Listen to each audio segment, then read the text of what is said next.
Welcome to The Explainer. Today, we're diving into a lost tradition, a practice that just might hold the key to the incredible, world-changing strength of the very first Christians. You know, when Jesus talked about the church, he gave us two very different pictures.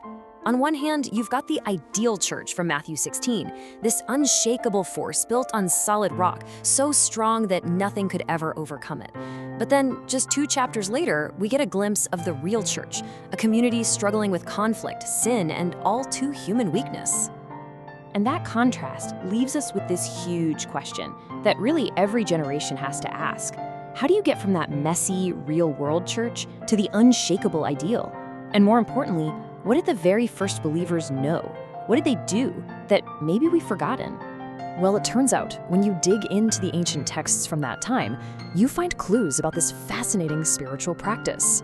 It was a tradition that was absolutely central to their lives, but today, it's almost completely disappeared. And this wasn't just some historical quirk. For them, it was the answer to building a rock-solid faith. So, our first clue comes from a Jewish philosopher named Philo of Alexandria, and what's so incredible about him is his timing. Philo was a contemporary of Jesus. He was alive, writing, and observing the world at the exact same time the events of the Gospels were unfolding. Philo wrote about this deeply devout community, the Therapeuta, and he noticed something really unique about them. Every single one of their homes had a special, consecrated room, a physical space that was intentionally set apart just for their spiritual life. And they had a name for this room, a monasterion. Now, if that word sounds familiar, it should. It's the root for our modern word, monastery. But this wasn't some big communal building out in the desert. No, this was a personal, private monastery right inside your own house, a dedicated spot for daily spiritual training. And this wasn't just some isolated thing. Fast forward about a century to around 150 AD, and a totally different Christian text, the Proto-Evangelium of James, describes the exact same tradition.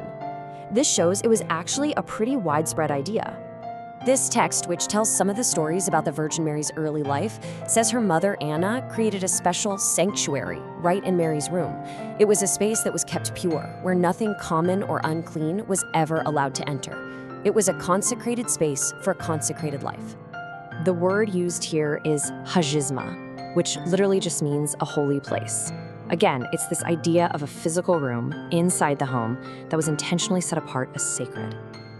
Okay, so we've got 2 independent sources from the early Christian world, both pointing to this tradition of a dedicated spiritual room. This clearly wasn't some random invention. So where did this powerful idea come from in the first place?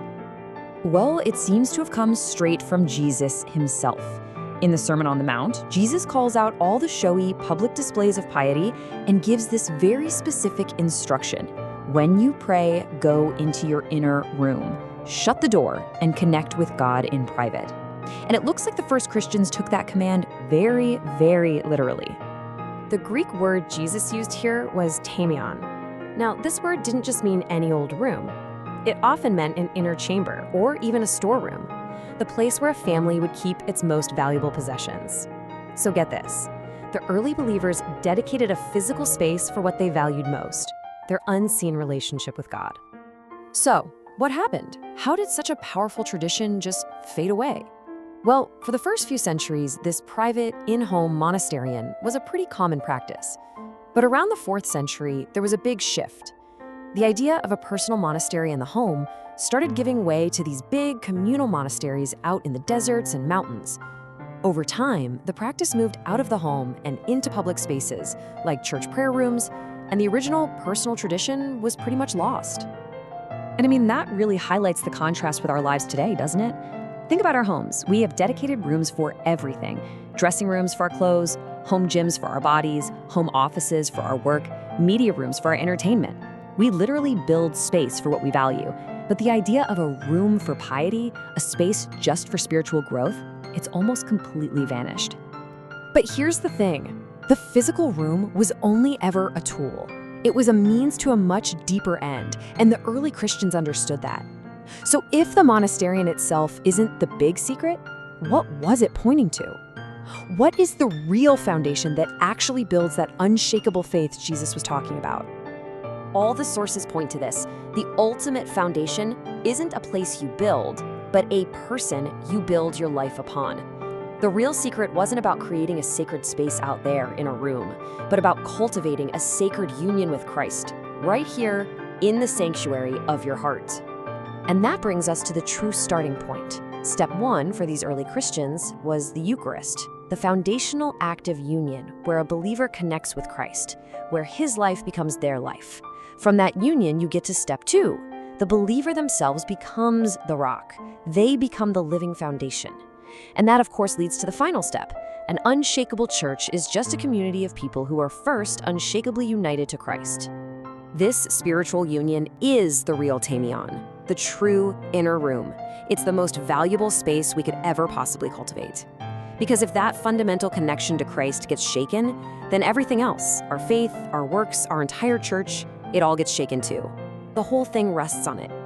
So, the takeaway from this ancient lost tradition isn't just go build a prayer room, although that could be a fantastic tool. The real challenge is a question for each of us. What room in your life, whether that's a physical space, a time in your day, or the very core of your being, what room needs to be consecrated, set apart, and dedicated to building that true, unshakable foundation?